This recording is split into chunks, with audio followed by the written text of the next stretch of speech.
Hello everyone, मैं हूं कामरान चौधरी और आप देख रहे हैं केमिस्ट्री विद कामरान। हम लोगों ने आपकी क्लास 12 का chapter number 7 fundamental principles of organic chemistry start किया हुआ है। लास्ट के कुछ लेक्चर्स में हम लोग देख रहे थे हाइब्रिडाइजेशन को, फिर हमने उसकी टाइप्स देखी sp3, sp2 and sp hybridisation. और उन्हीं लेक्चर्स में मैंने आपको एक एक्स्ट्रा लेक्चर दिया था कि how to determine the type of hybridisation, कि आप हाइब्रिडाइजेशन की टाइप कैसे फाइंड आउट कर सकते हैं, जो कि आप लोगों के लिए एक इंपॉर्टेंट लेक्चर साबित हो सकता है। जिन लोगों ने लास्ट लेक्चर्स नहीं देखे तो आप चैनल पर जाएंगे, प्लेलिस्ट मौजूद है आपकी क्लास 12 के chapter number 7 fundamental principles of organic chemistry की। वहाँ पर आपको तमाम के तमाम प्रीवियस लेक्चर्स मिल जाएंगे, या मैं नीचे डिस्क्रिप्शन में लिंक भी दे दूंगा। ठीक है, आज के लेक्चर में हम लोग ऑर्गेनिक कंपाउंड की एक इम्पॉर्टेंट फीचर, एक इम्पॉर्टेंट प्रॉपर्टी, एक बहुत ही अहम खासियत विच इज़ आइसोमेरिज्म, आइसोमेरिज्म को डिस्कस करने जा रहे हैं। सो लेक्चर को पूरा देखिएगा, ठीक है। आपको बड़े अच्छे से क्लियर हो जाएगा कि आइसोमेरिज्म होती क्या है। आज के लेक्चर में हम लोग आइसोमेरिज्म को डिफाइन करेंगे, इसकी कुछ एग्जांपल्स देखेंगे और इसके टाइप्स के बारे में हम देखेंगे। ठीक, सो सबसे पहले हम आइसोमेरिज्म को डिफाइन कर लेते हैं कि आइसोमेरिज्म होता क्या है। अब आइसोमेरिज्म, आइसो जो होता है उसका मतलब होता है सेम, एक जैसा या एक जैसे, ठीक है। जबकि जो मेरिज्म होता है, मेरिज्म का आप मीनिंग ले सकते हैं कंपोजिशन, बनावट, ठीक है। अब किस चीज की कंपोजिशन सेम है, जैसे आपको आइसोमेरिज्म के वर्ड का मतलब तो पता चल गया कि आइसो का मतलब होता है सेम और मेरिज्म का मतलब हम केमिस्ट्री में कंपोजिशन ले सकते हैं, बनावट ले सकते हैं। अब किस चीज़ की सेम बनावट, किस चीज़ की सेम कंपोजिशन, डेफिनेशन राइट करता हूँ, फिर आहिस्ता आहिस्ता आपको चीज़ें क्लियर होना स्टार्ट हो जाएंगी। सो आइसोमेरिज्म को कुछ आप इस तरह से डिफाइन करते हैं।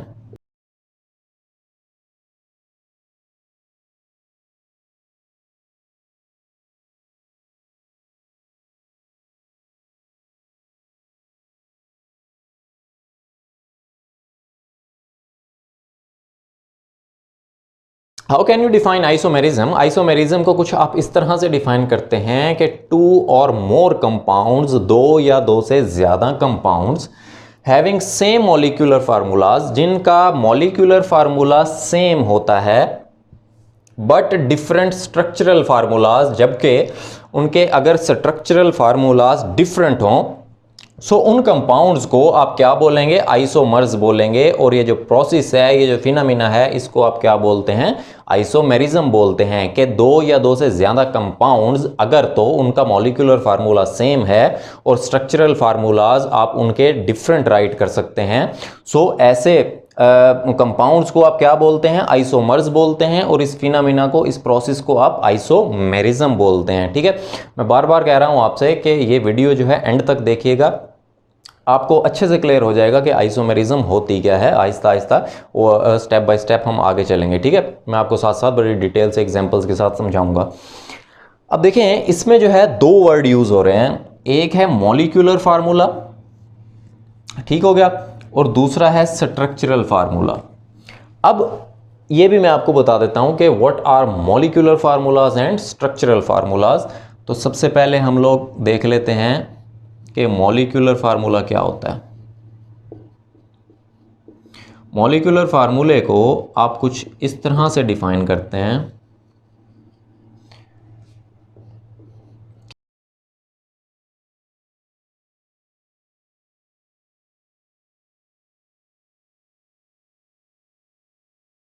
कि वो chemical formula that represent the actual number of atoms of elements present in A molecule, जो एक मॉलिक्यूल में मौजूद एलिमेंट्स के एटम्स की एक्चुअल मीन्स के ओरिजिनल तादाद जो है वो शो करता है, उसको आप क्या बोलते हैं? मॉलिक्यूलर फार्मूला बोलते हैं।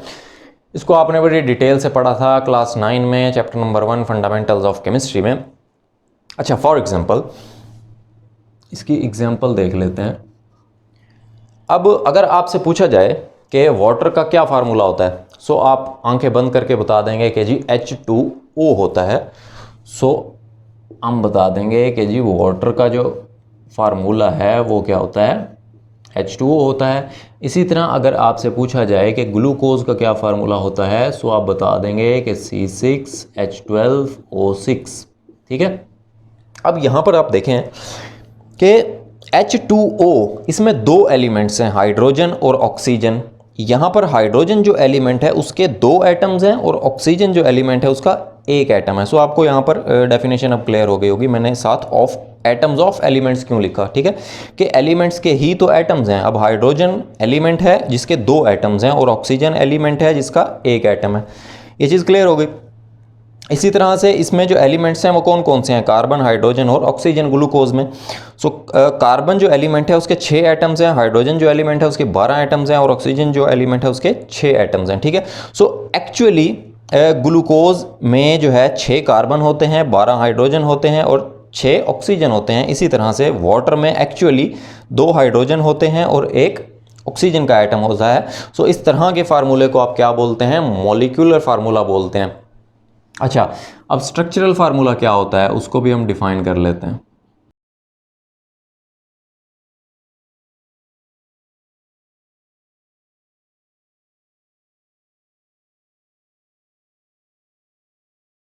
कि वो केमिकल फार्मूला जो कि एक मॉलिक्यूल में एलिमेंट्स के एटम्स की अरेंजमेंट को रिप्रेजेंट करता है, मींस के तरतीब को रिप्रेजेंट करता है, किस तरतीब से वो एटम्स जो हैं वो आपस में जुड़े हुए हैं, बेसिकली बॉन्डिंग को शो करता है। ठीक है, तो ऐसे फार्मूले को आप क्या बोलते हैं, स्ट्रक्चरल फार्मूला बोलते हैं।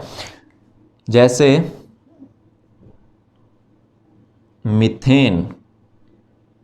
मीथेन का जो मॉलिक्यूलर फार्मूला होता है वो क्या होता है, CH4, एक कार्बन और 4 हाइड्रोजन होते हैं, which is the simplest member of alkane family. अब देखें, अगर इसका आपने स्ट्रक्चरल फार्मूला राइट करना है सो आप कैसे राइट करेंगे, आप कुछ इस तरह से राइट करेंगे कि कार्बन है, कार्बन जो है वो कितने हाइड्रोजन्स के साथ जुड़ा हुआ है, 4 हाइड्रोजन्स के साथ जुड़ा हुआ है। ठीक है, CH4 यहाँ पर आपको नज़र आ रहा है कि एक कार्बन जो है वो 4 हाइड्रोजन्स के साथ जुड़ा हुआ है। सो इस तरह से आपने बॉन्डिंग शो कर दी, बेसिकली एटम्स की अरेंजमेंट शो कर दी कि एटम्स जो हैं वो किस तरह से अरेंज्ड हैं। ठीक है, यहाँ पर आपको क्लियर कर दूँ मैं कि कार्बन जो है, जैसे आपको पता ही है कि कार्बन जो है उसका एटॉमिक नंबर कितना होता है, 6 होता है। इसके वैलेंस शेल में कितने इलेक्ट्रॉन्स होते हैं, 4 इलेक्ट्रॉन्स होते हैं, 1s2 2s2 एंड 2p2। ठीक है, सो इसके वैलेंस शेल में 4 इलेक्ट्रॉन्स होते हैं, तो ये 4 बॉन्ड बना सकता है। यहाँ पर आपको नज़र आ रहा है कि एक कार्बन जो है वो 4 बॉन्ड बना रहा है 4 हाइड्रोजन्स के साथ। ये चीज़ें आपने बड़ी डिटेल में क्लास 10 में जो आपने चैप्टर्स पढ़े थे 11 and 12, organic chemistry and hydrocarbon, वहाँ पर आपने बड़ी डिटेल से पढ़ी हुई हैं। अगर फिर भी आप लोगों का कोई क्वेश्चंस होता है इस तरह से, छोटे छोटे से जो क्वेश्चंस होते हैं वो भी आप घबराया ना करें, वो आप कमेंट सेक्शन में पूछ लिया करें, मुझे पर्सनली ईमेल भी कर दिया करें। ठीक है, मैं आप लोगों को गाइड कर दिया करूँगा। सो इस तरह से आपको आइसोमेरिज्म की डेफिनेशन, मॉलिक्यूलर फार्मूला और स्ट्रक्चरल फार्मूला की तो समझ आ गई होगी।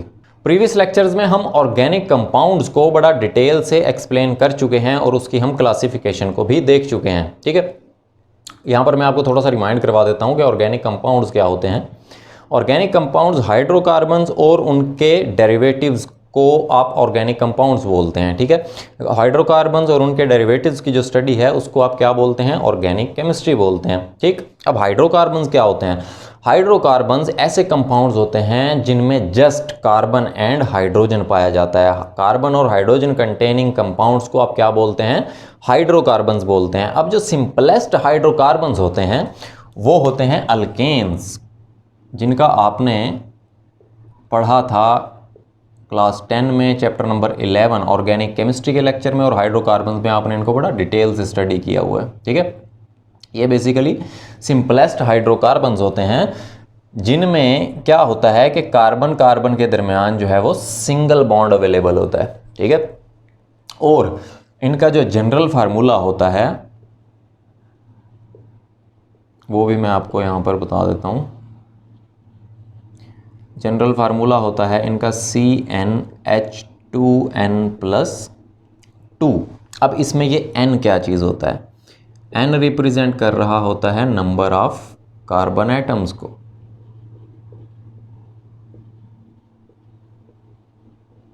ठीक है, अब n तो हो गया नंबर ऑफ कार्बन एटम्स, अब यहाँ पर H2N+2 हाइड्रोजन कितने अटैच्ड होते हैं, कार्बन को आप 2 टाइम्स करेंगे और उसमें 2 ऐड कर देंगे, ठीक है। जैसे 1 कार्बन वाले अगर आप अल्केन की बात करें, ठीक है, तो यहाँ पर अगर आप 1 सब्सटीट्यूट करेंगे तो 1 को 2 टाइम्स 2 हो गया, +2 करेंगे तो 4। इसका मतलब है कि अगर एक कार्बन है तो उसमें 4 हाइड्रोजन्स होंगे, ठीक है। इसको आप क्या बोलते थे, मीथेन, ठीक। इसी तरह से अगर आप 2 कार्बन वाले अल्केन की बात करें सो C2 हाइड्रोजन कितने आ जाएंगे, कार्बन 2 हैं, सो कार्बन के नंबर को आप 2 से मल्टीप्लाई करेंगे 4 हो जाएगा और उसमें 2 ऐड करेंगे तो 6 हो जाएगा। इसको आप क्या बोलते थे, इथेन, ठीक है।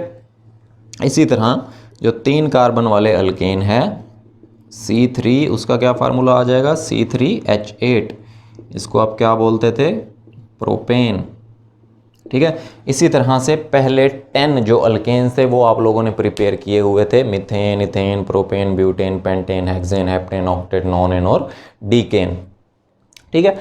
अच्छा, अब ये जो पहले जो 3 मेंबर्स हैं ना अल्केन फैमिली के, जिनमें मिथेन, इथेन और प्रोपेन आ जाता है, ठीक है, ये तीनों हाइड्रोकार्बन्स आइसोमेरिज्म का फिनोमेना शो नहीं करते। क्यों नहीं करते, क्योंकि इनकी जो स्ट्रक्चरल फॉर्म है वो सिर्फ एक ही बन सकती है, एक ही स्ट्रक्चर बन सकता है इनका। जबकि हम आइसोमेरिज्म में पढ़ चुके हैं, आइसोमेरिज्म की डेफिनेशन में, कि ऐसे कंपाउंड्स, ऐसे 2 या 2 से ज़्यादा कंपाउंड्स जिनका मॉलिक्यूलर फार्मूला सेम होता है बट स्ट्रक्चरल फार्मूला डिफरेंट होता है, ठीक है, उनको आप आइसोमर्स बोलते हैं और इस प्रोसेस को आप आइसोमेरिज्म बोलते हैं। बट मिथेन, इथेन और प्रोपेन के केस में इनका जो स्ट्रक्चरल फार्मूला होता है वो एक ही होता है, एक ही स्ट्रक्चरल फार्मूले में ये एग्जिस्ट करते हैं। सो इस वजह से ये जो मिथेन, इथेन और प्रोपेन हैं ये आइसोमेरिज्म का फिनोमेना शो नहीं करते। जैसे हम सबसे पहले देख लेते हैं structure of methane. Structure of methane की अगर आप बात करें सो अभी हमने जैसे पढ़ा कि कार्बन है और उसके साथ 4 हाइड्रोजन्स अटैच हैं। सो इस तरह से आप क्या कर देंगे, कार्बन के साथ 4 हाइड्रोजन्स अटैच कर देंगे, ठीक है। सो इसकी स्ट्रक्चर को आप किसी दूसरे तरीके से नहीं बना सकते, एक ही स्ट्रक्चर बना सकते हैं आप इसकी मीथेन की, ठीक है। इसी तरह फिर हम बात कर लेते हैं स्ट्रक्चर ऑफ इथेन की। अब देखें यहाँ पर स्ट्रक्चर कैसे बनाते हैं इसकी। सबसे पहले आपने देख लेने हैं नंबर ऑफ कार्बन्स। अब 2 कार्बन्स हैं और हमें पता है कि अल्केन में जो कार्बन कार्बन होता है उसके दरमियान सिंगल बॉन्ड होता है। तो सबसे पहले आपने 2 कार्बन्स इस तरह से शो करने हैं, ठीक है, और उनके दरमियान सिंगल बॉन्ड बना देना है, ठीक। अब जैसे मैंने आपको ऑलरेडी बताया कि कार्बन जो है वो मैक्सिमम 4 बॉन्ड बनाता है, ठीक है। सो अगर आप इस कार्बन को देखें, इसने एक बॉन्ड तो इस कार्बन के साथ बना लिया, ठीक है। अब ये फर्दर कितने बॉन्ड बना सकता है, 3 बॉन्ड ये फर्दर बना सकता है। सो इस तरह से 3 लाइंस आपने ड्रॉ कर दी, ठीक है। इसी तरह same case for this carbon, कि ये कार्बन जो है इसने एक बॉन्ड बनाया हुआ है इस कार्बन के साथ, ठीक है। ਜਿਹੜੀਆਂ ਲਾਈਨਾਂ नज़र आ रही हैं ना ਤੁਹਾਨੂੰ, ठीक है, ये लाइनें आपने काउंट कर लेनी है। अब इस कार्बन के अराउंड देखें 4 लाइनें नज़र आ रही हैं आपको, ठीक है, 1 2 3 4। सो आपको पता चल गया कि 4 बॉन्ड इसके पूरे कर दिए मैंने। इसी तरह से ये कार्बन जो है इसके अराउंड अभी आपको सिर्फ एक लाइन नज़र आ रही है, ठीक है। इसका मतलब है अभी इसने एक बॉन्ड बनाया हुआ है। सो 2 3 एंड 4। तो जो नवीं लाइना पाइया ने ना तुसी, ठीक है, वहाँ पे आप क्या अटैच कर देंगे, हाइड्रोजन्स अटैच कर देंगे। सो इस तरह से आप इनकी स्ट्रक्चर्स ड्रॉ करते हैं, ठीक है। सो अब आप देखेंगे 2 कार्बन C2 और 6 हाइड्रोजन्स आपको नज़र आ रहे हैं H6, ठीक। सो ये है इथेन की स्ट्रक्चर। अब आप इस इथेन की स्ट्रक्चर को किसी और तरह से नहीं बना सकते, ठीक है। अब कुछ चालाक लोग जो है वो क्या काम करते हैं कि कार्बन को जो है वो इस तरह बना देते हैं कि सर जी लो जी असी नवी स्ट्रक्चर बना देती इन्हों की, ठीक है, कि 2 कार्बन को यहाँ से इस तरह से ऊपर नीचे राइट करके वो बता रहे होते हैं कि सर लो जी नवा फार्मूला बन गया है स्ट्रक्चरल, ठीक है। बट ऐसा नहीं है, ये फार्मूला और ये फार्मूला सेम है। कानून उत्तों फड़ लवो बेशक थलों फड़ लवो, ठीक है, गल तो एक ही है। ये स्ट्रक्चर जो है और ये स्ट्रक्चर सेम है, क्यों? क्योंकि एक कार्बन दूसरे कार्बन से अटैच्ड है, इसमें भी एक कार्बन दूसरे कार्बन से अटैच्ड है। ये सिंपल जो है एक ही चेन नज़र आ रही है आपको, ठीक है। इसको बिल्कुल सीधा बनाओ या इस तरह से बनाओ, एक ही बात है, ठीक है। अब हम देख लेते हैं स्ट्रक्चर ऑफ प्रोपेन। जैसे मैंने अभी आपको बताया कि जो मीथेन, इथेन और जो प्रोपेन है उनका एक ही स्ट्रक्चर पॉसिबल है, एक से ज़्यादा स्ट्रक्चर पॉसिबल नहीं है। सो इस वजह से ये आइसोमेरिज्म का फिनोमेना शो नहीं करते। अब यहाँ पर आपको नज़र आ रहा है कि प्रोपेन में 3 कार्बन होती हैं। अब 3 कार्बन्स आपने कुछ इस तरह से ड्रॉ करने हैं। ये 3 कार्बन्स आपने ड्रॉ कर दिए विद सिंगल बॉन्ड, ठीक है, क्योंकि अल्केन्स हैं तो अल्केन में मैंने आपको बताया कि कार्बन कार्बन के दरमियान सिंगल बॉन्ड होता है। हुण तुसी दोबारा क्या करना है, लाइनां काउंट करनी है, ठीक है। अब इस कार्बन के अराउंड आप देखें एक लाइन है, सो ये फर्दर 3 बॉन्ड बना सकता है। तो ये आपने 3 लाइन्स ड्रॉ कर दी। इस कार्बन के अराउंड देखें आप चारों तरफ, ठीक है, कि एक लाइन ये नज़र आ रही है आपको, एक लाइन ये नज़र आ रही है। इसका मतलब है 2 बॉन्ड इसने बनाए हुए हैं। सो फर्दर ये कितने बॉन्ड बना सकता है? 2 फर्दर बॉन्ड बनाएगा। ये कार्बन 1 बॉन्ड बनाया हुआ है, इसी तरह से ये 3 बॉन्ड फर्दर बनाएगा। सो जहाँ जहाँ पर आपने नवीं लाइनां पाइयां ने तो उत्थे आपने हाइड्रोजन अटैच कर देने, ठीक है। सो ये आपको नज़र आ रहा है कि 3 कार्बन्स और 8 हाइड्रोजन्स। सो ये है स्ट्रक्चर ऑफ प्रोपेन। अच्छा, अब कुछ स्टूडेंट्स जो हैं इसकी जो स्ट्रक्चर्स बनाते हुए भी मिस्टेक्स करते हैं। वो क्या करते हैं, वो इसका भी आइसोमर्स शो कर देते हैं। कैसे? जैसे 2 कार्बन तो इस तरह से बना दिए, 3rd कार्बन वो क्या करेंगे, इस तरह से बना देंगे कि सर देखें जी ये जो है एक नया स्ट्रक्चरल फार्मूला बन गया प्रोपेन का, ठीक है, जबकि ऐसा नहीं है। क्यों नहीं है? क्योंकि ये एक ही बात है कि ये एक स्ट्रेट चेन है, 1 2 3 तीनों कार्बन एक दूसरे के साथ अटैच्ड हैं, ठीक। ये भी एक स्ट्रेट चेन ही है, 1 2 3 तीनों कार्बन एक दूसरे के साथ अटैच हैं, ठीक है। अब आपको फाइंड कैसे करना आना चाहिए वो मैं आपको बता देता हूँ कि देखो यहाँ पर आपने पेन रखा, ठीक है, मूव करते जाएं एक चेन में, सारे कार्बन्स इंक्लूड कर लिए। सो इसका मतलब है ये एक ही चेन है, ठीक है। इसी तरह से आप यहाँ पर देखें, आपने पेन रखा, मूव करते गए, कार्बन्स इंक्लूड करते गए। सो बगैर पेन उठाए जो है ये कार्बन, तीनों कार्बन्स इंक्लूड हो गए। सो इसका मतलब है ये एक ही चेन है। सो इस स्ट्रक्चर और इस स्ट्रक्चर में कोई फ़र्क नहीं है, ठीक है। सो जो प्रोपेन है वो एक ही तरह की स्ट्रक्चर शो करता है, इस तरह की और किसी भी तरह की स्ट्रक्चर शो नहीं करता। सो आपको साइंसदान बनने की ज़रूरत नहीं है, ठीक है। सो इस वजह से ये मीथेन, इथेन और प्रोपेन जो है आइसोमेरिज्म का फिनोमेना शो नहीं करते। आपको अच्छे से क्लियर हो गया होगा। अगर हम बात करते हैं ब्यूटेन की, ऐसा अल्केन जिसमें कार्बन्स की तादाद जो है वो 4 होती है, या हायर हाइड्रोकार्बन्स की, या ऐसे कंपाउंड्स की हम बात करते हैं जिनमें कार्बन्स की तादाद जो है वो ज़्यादा होती है। सो ऐसे कंपाउंड्स को ऑब्ज़र्व करने के बाद हमें ये पता चला कि ऐसे कंपाउंड्स के अंदर मौजूद एलिमेंट्स के एटम्स को हम एक से ज़्यादा स्ट्रक्चर्स में अरेंज कर सकते हैं। सो इस तरह के कंपाउंड्स को आप क्या बोलते हैं? आइसोमर्स बोलते हैं। जैसे हम लोग देख लेते हैं स्ट्रक्चर्स ऑफ ब्यूटेन। ब्यूटेन का क्या फार्मूला होता है? C4H10, ठीक है। अगर आप इसकी पहली स्ट्रक्चर देखें, यहां पर आपको नजर आ रहा है 4 कार्बन हैं, तो सिंपल आपने स्ट्रेट लाइन में 4 कार्बन जो हैं वो ड्रॉ कर देने हैं विद सिंगल बॉन्ड, ठीक है। अच्छा, अब यहां पर लगाते हैं हम लोग हाइड्रोजन। सेकंड स्ट्रक्चर इसका कैसे बन सकता है? सेकंड स्ट्रक्चर इसका ऐसे बन सकता है कि आपने 3 कार्बन्स बना दिए विद सिंगल बॉन्ड, आपने चौथा कार्बन उठा लिया, ठीक है।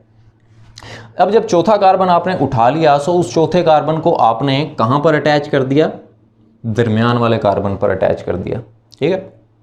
सो दूसरा स्ट्रक्चर इसका ये हो सकता है। अब हम लगाते हैं हाइड्रोजन्स अब ये कार्बन एक बॉन्ड बना रहा है, ये 3 बॉन्ड फर्दर बनाएगा। इसी तरह ये दोनों कार्बन जो हैं अगर आप इनके अराउंड देखें तो ये 2-2 लाइनें नज़र आ रही हैं ਤੁਹਾਨੂੰ, ठीक है। इसका मतलब है ये 2 कार्बन जो हैं ये 2-2 बॉन्ड ऑलरेडी इन्होंने बनाए हुए हैं। सो मज़ीद ये कितने कितने बॉन्ड बना सकते हैं, 2-2 बॉन्ड बना सकते हैं। इसी तरह ये कार्बन जो है वो 3 बॉन्ड बनाएगा। सो इस तरह से आप हाइड्रोजन्स अटैच कर देंगे। तो ये तो था पहला स्ट्रक्चर ऑफ ब्यूटेन का। अब सेकंड स्ट्रक्चर में भी हमने हाइड्रोजन अटैच करने हैं। सो 3 हाइड्रोजन्स यहाँ पर अटैच हो जाएंगे, ठीक है। अब इस कार्बन को देखें, अगर आप इसके अराउंड देखें, सो 3 बॉन्ड ये बना रहा है, चौथा बॉन्ड ये हाइड्रोजन के साथ बनाएगा। इसी तरह से ये कार्बन 3 बॉन्ड हाइड्रोजन के साथ, इसी तरह ये कार्बन भी 3 बॉन्ड हाइड्रोजन के साथ। सो इस तरह से ये स्ट्रक्चर बन गई ब्यूटेन की, 2 स्ट्रक्चर्स बनी। अब देखें इनके अगर आप नाम की बात करें, अगर तो स्ट्रेट चेन है बिल्कुल, ठीक है ना, कार्बन्स की अगर बिल्कुल स्ट्रेट चेन है, सो आपने नाम के साथ जस्ट क्या लिख देना होता है, एन लिख देना होता है। एन ब्यूटेन हो जाएगा इसका नाम, ठीक है। अच्छा, इसका नाम क्या होगा, होगा तो ब्यूटेन ही, बट थोड़ा सा डिफरेंस है, ठीक है। वो डिफरेंस क्या है, अब यहाँ पर आप देखें कि जब हम 4 कार्बन्स हमने बनाने थे, मैंने आपको बताया कि एक कार्बन को आपने उठा लिया, ठीक है। अब इस कार्बन को आपने उठाया था, ये 3 कार्बन्स आपने ड्रॉ कर दिए। अब इन 3 कार्बन्स की जो चेन है उसमें आप देखेंगे जो सेकंड लास्ट कार्बन है वो कौन सा बनेगा। इधर से स्टार्ट करें 1 2 3, ये सेकंड लास्ट कार्बन बन रहा है। इसी तरह से अगर आप इधर से स्टार्ट करें 1 2 3, ये सेकंड लास्ट कार्बन बन रहा है। सो अगर एक carbon atom second last carbon पर अटैच होता है, देन इस तरह के कंपाउंड्स का जो नाम होता है उसके साथ आप क्या लिखते हैं, आइसो लिखते हैं, ठीक है। अब आइसो इसलिए भी लिखते हैं क्योंकि ऑब्वियस सी बात है आइसोमर है ब्यूटेन का, ठीक है। बट आइसो स्पेशली उस कंपाउंड के नाम के साथ आता है जिसमें एक कार्बन जो है वो सेकंड लास्ट कार्बन पर अटैच होता है। सो इस तरह से आपने देख लिया कि जो ब्यूटेन है C4H10, उसको आप 2 तरह की स्ट्रक्चर्स से रिप्रेजेंट कर सकते हैं, एन ब्यूटेन और आइसोब्यूटेन। ये जो स्ट्रक्चर्स आप देख रहे हैं एन ब्यूटेन और आइसोब्यूटेन की, these are the isomers of butane and this process is known as isomerism. अब देखें इनके दोनों के जो मॉलिक्यूलर फार्मूलाज हैं वो तो सेम है। इसमें भी 4 कार्बन हैं और 10 हाइड्रोजन्स हैं, ठीक है। इसमें भी 4 कार्बन्स हैं और 10 हाइड्रोजन्स हैं, बट इनके जो स्ट्रक्चरल फार्मूलाज हैं और इनकी जो फिजिकल प्रॉपर्टीज़ हैं वो क्या हैं, वो डिफरेंट हैं, ठीक है। तो ये याद रखिएगा, जो आइसोमर्स होते हैं उनका मॉलिक्यूलर फार्मूला तो सेम होता है, बट स्ट्रक्चरल फार्मूलाज और फिजिकल प्रॉपर्टीज़ जो हैं उनकी वो डिफरेंट होती हैं। अब हम देख लेते हैं स्ट्रक्चर्स ऑफ पेंटेन भी हम लोग ड्रॉ कर लेते हैं कि 5 कार्बन वाली जो अल्केन है उसके आइसोमर्स हम देख लेते हैं। क्या फार्मूला होता है, C5H12, ठीक। अब देखें, अब जो पेंटेन है, मैं स्टार्ट में ही आपको बता देता हूं कि पेंटेन के जो है वो 3 आइसोमर्स होते हैं, 3 स्ट्रक्चर्स बन सकती हैं पेंटेन की। वो कौन कौन सी, सबसे पहली स्ट्रक्चर हम बना लेते हैं। जैसे मैंने अभी आपको बताया कि सबसे पहले आपने रिप्रेजेंट करना है 5 कार्बन है तो 5 के 5 कार्बन को आपने सिंगल बॉन्डेड के साथ रिप्रेजेंट कर दिया, ठीक है। दूसरा स्ट्रक्चर कैसे बन सकता है इसका, दूसरा स्ट्रक्चर आपने कुछ इस तरह से बनाना है कि जी 4 कार्बन आपने ड्रॉ कर दिए, 5वां कार्बन आपने उठा लिया, ठीक है। अब उस 5वें कार्बन को आपने यहाँ पर अटैच नहीं करना, यहाँ पर अटैच नहीं करना, क्यों, क्योंकि वो यही वाली स्ट्रक्चर बन जाएगी जैसे मैंने अभी आपको समझाया, ठीक है, कि वो एक ही चेन बन जाएगी। अब उस जो 5वीं कार्बन जो आपने उठाई, या आप उसे यहाँ पर अटैच कर दें या आप उसे यहाँ पर अटैच कर दें। मैं क्या करता हूँ, मैं इसको यहाँ पर अटैच कर देता हूँ, ठीक है।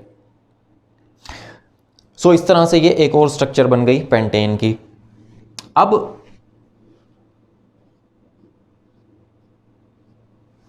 नेक्स्ट जो स्ट्रक्चर है उसमें मैंने क्या किया, उसमें मैंने 2 कार्बन्स उठा ली, ठीक। पीछे आपके पास 3 कार्बन्स रह गई। अब मैंने उन 2 कार्बन्स में से एक कार्बन को मैंने अटैच कर दिया दरमियान वाली कार्बन पर और दूसरी कार्बन को भी दरमियान वाले कार्बन पर अटैच कर दिया। सो इस तरह से ये तीसरी स्ट्रक्चर बन गई पेंटेन की, ठीक है। सो अब आप जो है वो हाइड्रोजन्स को अटैच कर सकते हैं।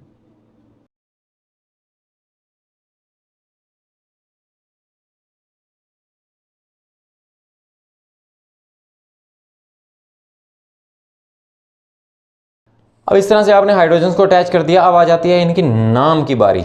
अब जैसे मैंने अभी आपको बताया था ब्यूटेन के केस में कि अगर तो तमाम के तमाम जो हैं वो कार्बन बिल्कुल स्ट्रेट लाइन में अटैच्ड हैं, देन उसके साथ सिंपली आपने क्या लिखना होता है, एन लिखना होता है। सो इसका जो नाम आ जाएगा वो क्या आ जाएगा, एन पेंटेन।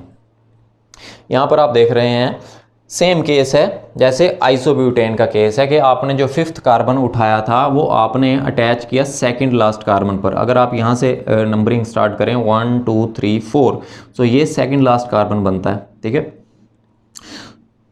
अगेन मैं आपको दोबारा से बता दूं, अब कुछ स्टूडेंट्स का ख्याल होगा कि सर यहाँ से आप क्यों नहीं देख रहे। सो यहाँ से आप देख लें 1 2 3 4, अगर इधर से आप स्टार्ट करेंगे तो सेकंड लास्ट कार्बन ये बनेगा। ठीक है, सो अगर आप इस कार्बन को यहाँ पर अटैच करें या यहाँ पर अटैच करें, बात तो एक ही है। कैसे, चलो मैं आपको बना के दिखा देता हूँ। ठीक है, अगर आपने स्ट्रक्चर इस तरह से बनाई है तब भी सेम केस है कि 4 कार्बन स्ट्रेट लाइन में है और जो 5th कार्बन है वो आपने सेकंड लास्ट कार्बन पर अटैच किया हुआ है। ठीक है, एक ही बात है, ये स्ट्रक्चर और ये स्ट्रक्चर सेम है। ठीक, सो ऐसे स्ट्रक्चर्स का जो नाम होता है वो क्या होता है, उसके नाम के साथ आप आइसो यूज़ करते हैं, जिसमें एक कार्बन जो है वो सेकंड लास्ट कार्बन पर अटैच होता है।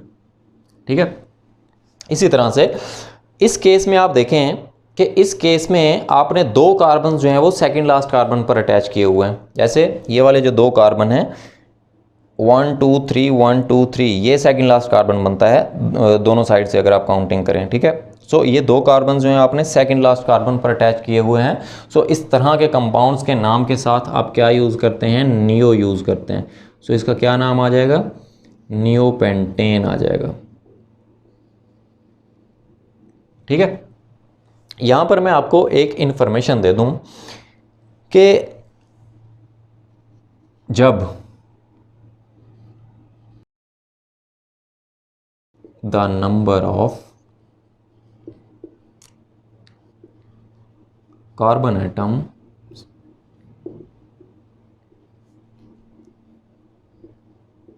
इंक्रीजेज टू 30,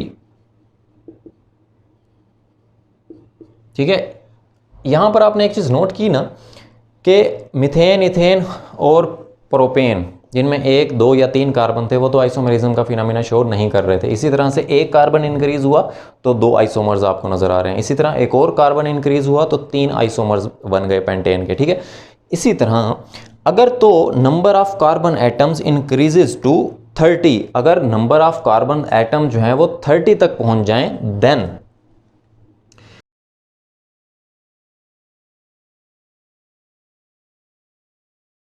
जब नंबर ऑफ कार्बन एटम्स 30 तक पहुंच जाएंगे तो कितने आइसोमर्स बन सकते हैं, 4 बिलियंस तक आइसोमर्स बन सकते हैं, 4 अरब।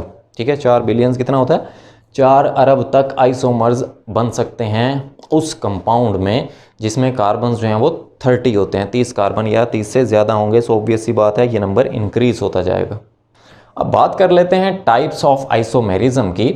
आइसोमेरिज्म तो अब आपको अच्छे से क्लियर हो गया होगा, उम्मीद है। ठीक है, अब अगर आप टाइप्स ऑफ आइसोमेरिज्म की बात करें तो आइसोमेरिज्म की 2 मेन टाइप्स हैं। वो 2 मेन टाइप्स कौन कौन सी हैं, पहली टाइप स्ट्रक्चरल आइसोमेरिज्म,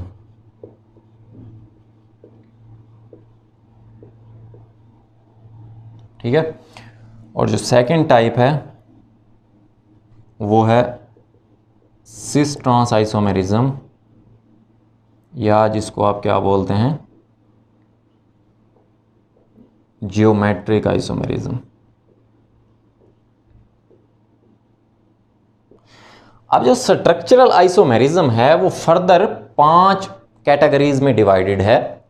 5 टाइप्स हैं स्ट्रक्चरल आइसोमेरिज्म की। वो 5 टाइप्स कौन कौन सी हैं, पहली टाइप चेन आइसोमेरिज्म,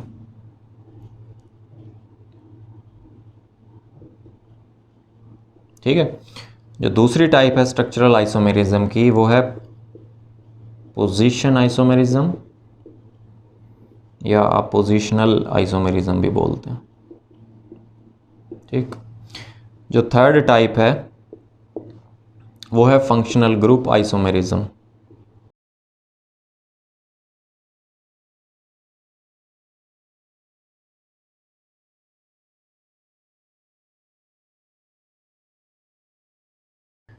जो फोर्थ टाइप है वो है मेटामेरिज्म।